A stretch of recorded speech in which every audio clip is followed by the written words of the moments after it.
तक इस प्रदर्शन की 25 से अधिक प्रस्तुति देश भर के विभिन्न संस्थानों में नाट्य समारोह में हो चुकी है और अब हम रंगमंडल के पहली प्रस्तुति के रूप में आपके समक्ष इस नाटक को हम लेकर आ रहे हैं। नाटक बड़े भाई साहब।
जल्दबाजी से काम लेना पसंद नहीं करते थे।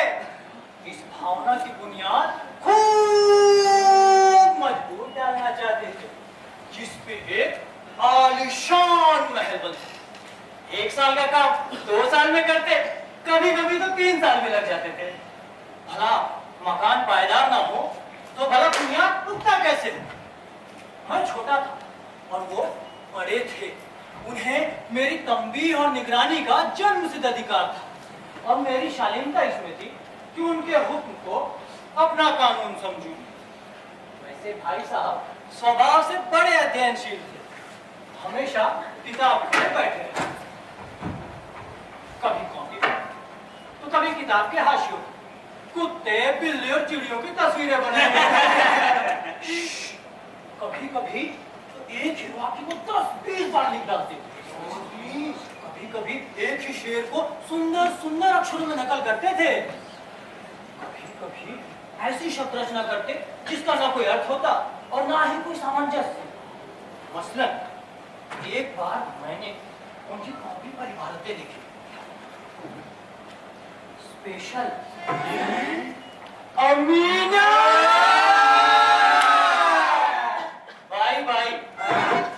भाइयों, दरअसल राधेश्याम, श्रीयुक्त राधेश्याम। एक घंटे तक और उसके बाद एक आदमी का चेहरा बना। मैंने खूब चेष्टा की कि इस पहेली का कोई ना कोई हल तो निकाल दे, लेकिन मैं असफल रहा। और भाई साहब से पूछने का साहस भी ना हुआ। वो 9वीं जमात में थे और मैं 5वीं। उनकी रचनाओं को समझना मेरे लिए छोटा मुंह बड़ी बात थी। वैसे मेरा जी पढ़ने में बिल्कुल नहीं लगता। 1 घंटे में किताब पकड़कर बैठना मेरे लिए पहाड़ था। मौका पाते ही मैं हॉस्टल से निकलकर मैदान में कंकड़ियां उछालता, कागज की तितलियां उड़ाता था। कहीं 4 दोस्त मिल गए तो कहना ही क्या, 4 दीवारी पे चढ़ के उससे नीचे कूद रहे हैं। ये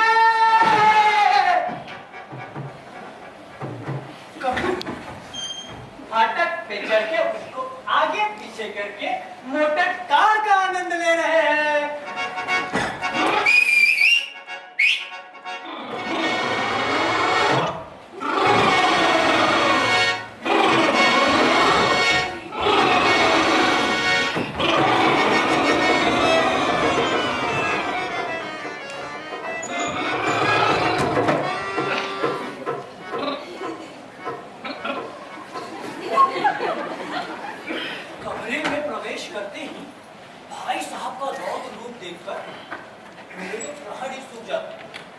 हमेशा यही सवाल होता, कहा थे यही सवाल इसी ध्वनि में, और इसका जवाब मेरे पास सिर्फ मौन था। न जाने क्यों नहीं कह पाता कि जरा देर बाहर खेलने गया था, और मेरा मौन कह देता कि मुझे अपना अपराध स्वीकार है। और भाई साहब के पास इसके अलावा कोई दूसरे शब्द न थे कि वो मेरा तिरस्कार करें।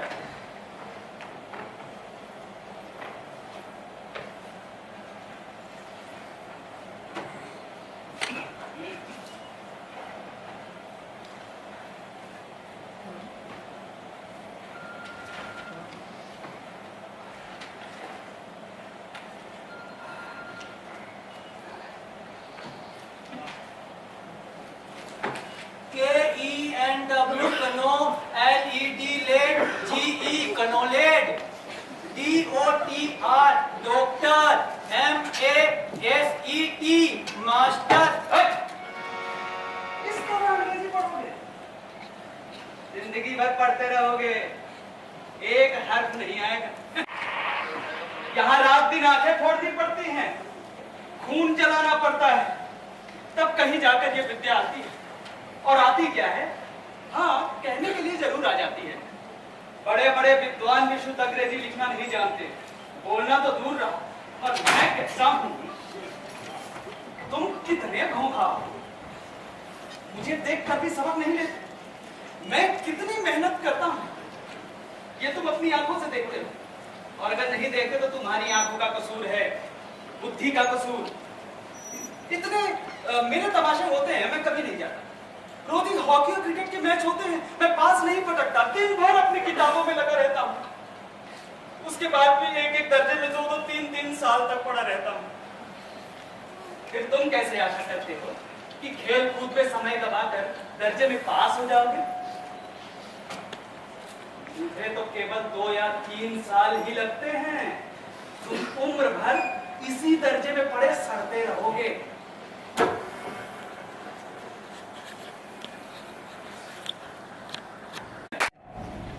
अब मजे से गुल्ली डंडा खेलो, क्यों दादा की गाढ़ी कमाई के रुपए बर्बाद करते हो?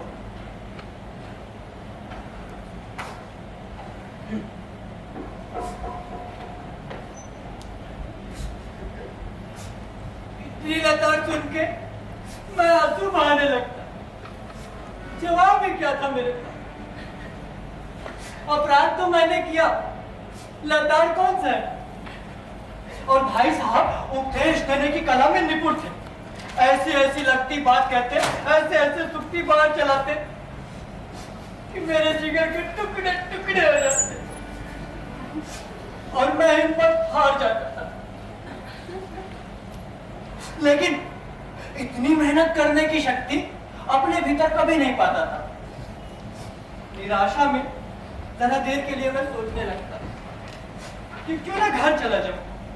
जो काम मेरे बूते के बाहर है उसमें हाथ डालकर अपनी जिंदगी क्यों बर्बाद करूं।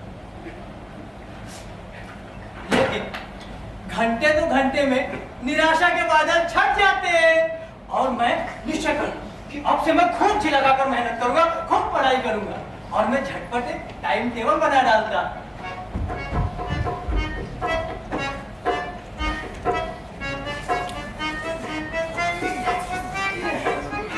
बिना पहले से कोई स्कीम बनाए भला किसी काम की शुरुआत कैसे की जाए।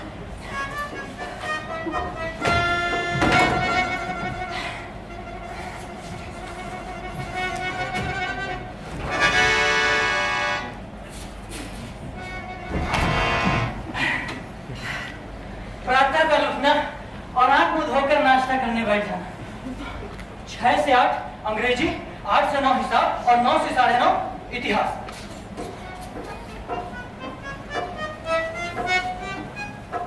और उसके बाद स्कूल से 3:30 बजे वापस आकर आधे घंटे आराम और उसके बाद 4 से 5 भूगोल, 5 से 6 अंग्रेजी के कंपोजिशन, 6 से 6:30 आधे घंटे हॉस्टल के नीचे टहलना।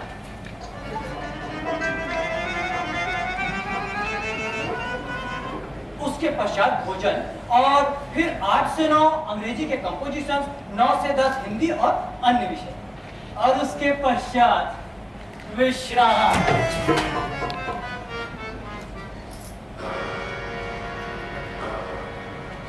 टाइम टेबल बना लेना एक बात है और उस पर अमल करना दूसरी। पहले ही दिन उस टाइम टेबल की अवहेलना शुरू हो जाती थी।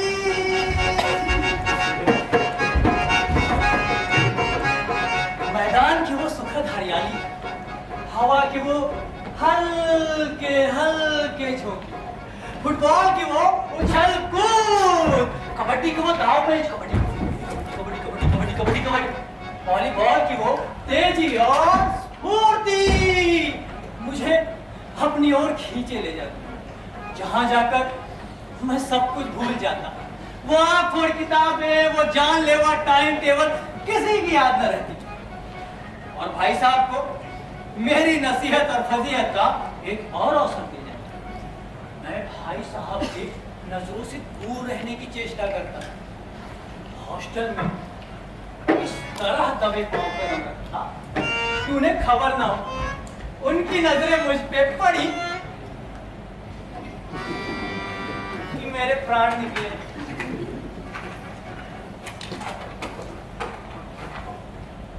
हमेशा सिर पर एक नंगी तलवार लटकी हुई मालूम होती थी। जैसे मौत और विपत्ति के बीच भी इंसान मोह और माया के बंधन में जकड़ा रहता है। इतनी घुड़की और फटकार के बाद भी मैं खेलकूद का तिरस्कार कभी नहीं कर पाता था।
अब मेरे और भाई साहब के बीच केवल 2 साल का अंतर रह गया। जी में आया, भाई साहब को आड़े हाथ बोलूं, क्यों? हाँ? क्यों भाई साहब? कहाँ गई आपकी वो घोर तपस्या? मुझे देखिए, मजे से खेलता भी रहा और दर्जे में अव्वल भी हूं। लेकिन भाई साहब इतने दुखी और इतने उदास थे कि इनके जले पे नमक छिड़कना मुझे लज्जास्पद जान पड़ा। हाँ, खुद पे थोड़ा अभिमान हुआ और मेरा आत्मसम्मान भी बढ़ा। भाई साहब का वो रौब मुझ पर नहीं था। अगर आप भाई साहब ने मेरी फजीहत की तो साफ कह दूंगा, आपने अपना खून जला के कौन सा तीर मार लिया भाई साहब? मैं तो हंसते खेलते दर्जे में अव्वल आ ही गया। जबान से ये सारी हेकड़ी जताने का साहस ना होने पर मेरे हाव भाव से ये साफ जाहिर होता था कि भाई साहब का वो आतंक मुझ पर नहीं था। एक दिन संध्या के समय मैं वो शाम का सारा समय गिल्ली डंडे की भेंट करके जब ठीक भोजन के समय घर लौटा तो उन्होंने तलवार ही खींच दी। कबड्डी कबड्डी कबड्डी कबड्डी कबड्डी कबड्डी कबड्डी कबड्डी कबड्डी कबड्डी।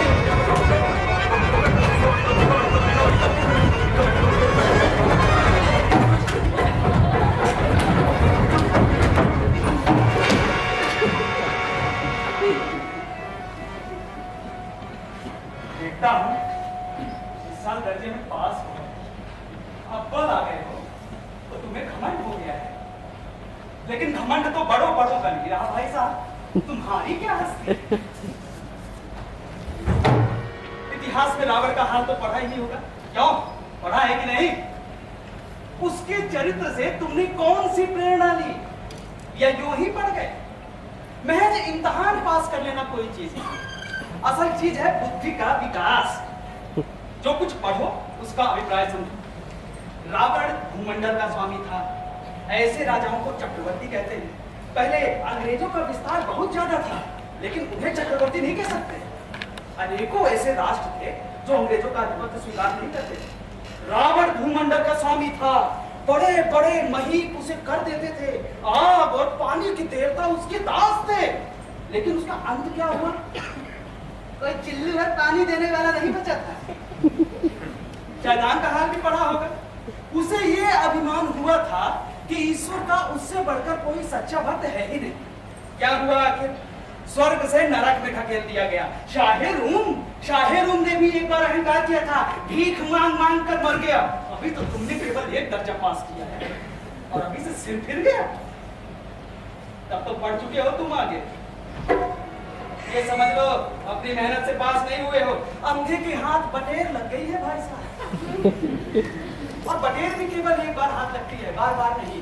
कभी कभार गुल्ली डंडे के खेल में एक आध अंधा चोट निशाना पड़ जाता है।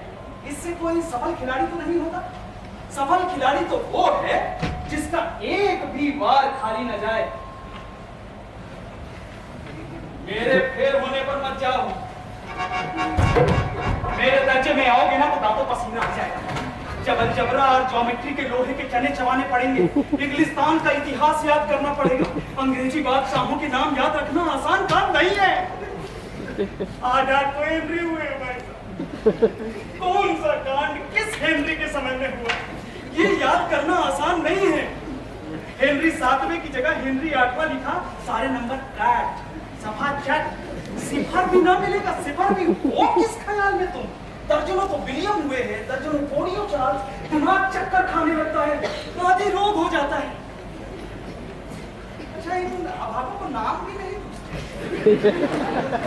एक ही नाम के पीछे 2 यम, 100 यम, चहादम, पंचम लगाते चले गए।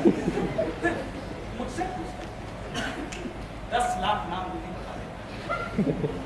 हाँ ये ज्योमेट्री तो बस खुदा की पनाह। आ बा जा की जा, आ जा बा लिखा, सारे नंबर कट। कोई इन निर्दयी मुंबईयों से नहीं पूछता कि आखिर आ बा जा और आ जा बा में क्या अंतर है, और क्यों व्यर्थ की बातों के लिए छात्रों का खून बहाते हो? भाई भात दाल रोटी खाई या दाल भात रोटी खाई, उसमें क्या रखा है? पर नहीं, अध्यापक चाहते हैं कि छात्र अक्षर अक्षर रट डाले, और इसी रटंत का नाम शिक्षा रख छोड़ा है। भाई इन बेसिक पैर की बातों को पढ़ने से क्या फायदा है?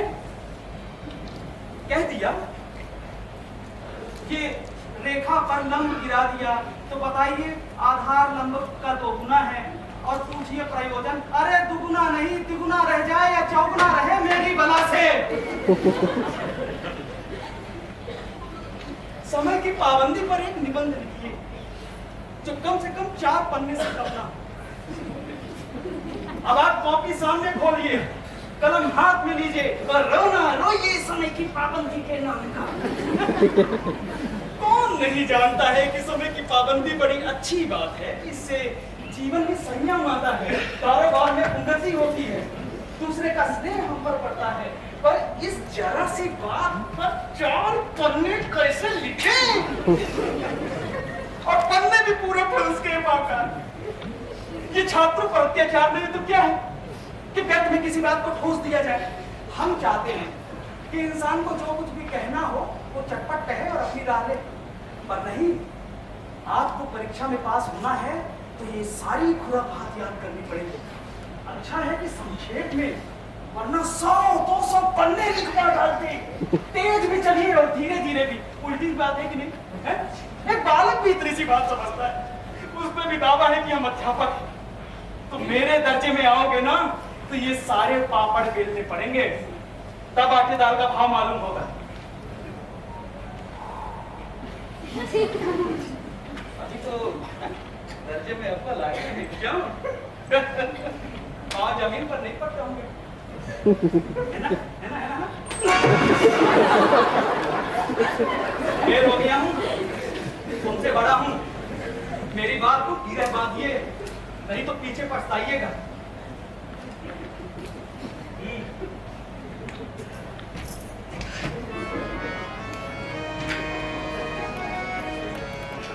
स्कूल का समय निकट था, मैं ईश्वर जाने ये उपदेश माला कब समाप्त होती। आज तो भोजन में मुझे निस्वाद प्रतीत हो रहा था। पास हो जाने पे इतना तिरस्कार, फेल होने पे तो मानो प्राण ही ले लेते। भाई साहब ने अपने दर्जे की पढ़ाई का जो भयंकर चित्र मेरे सामने प्रस्तुत किया, उसने मुझे भयभीत कर दिया। स्कूल छोड़ के घर नहीं पाना यही ताजुब थी। लेकिन इन्हें फटकार के बाद भी किताबों के प्रति मेरी अरुचि ज्यों की क्यों बनी रही। खेल कूद का एक भी अवसर हाथ से जाने नहीं देता था, पढ़ता भी था तो बहुत कम, बस इतना कि रोज का टास्क पूरा हो जाए और दर्जे में जलील ना होना पड़े। खुद पर जो विश्वास पैदा हुआ था वो कहीं लुप्त हो गया और जीवन जोरों सा कटने लगा।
और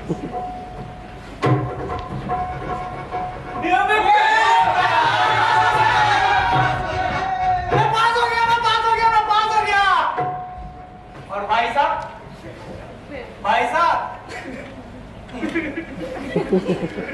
मैंने बहुत अधिक मेहनत नहीं की थी, नहीं जाने कैसे पास हो गया और दर्जे में अव्वल में आया।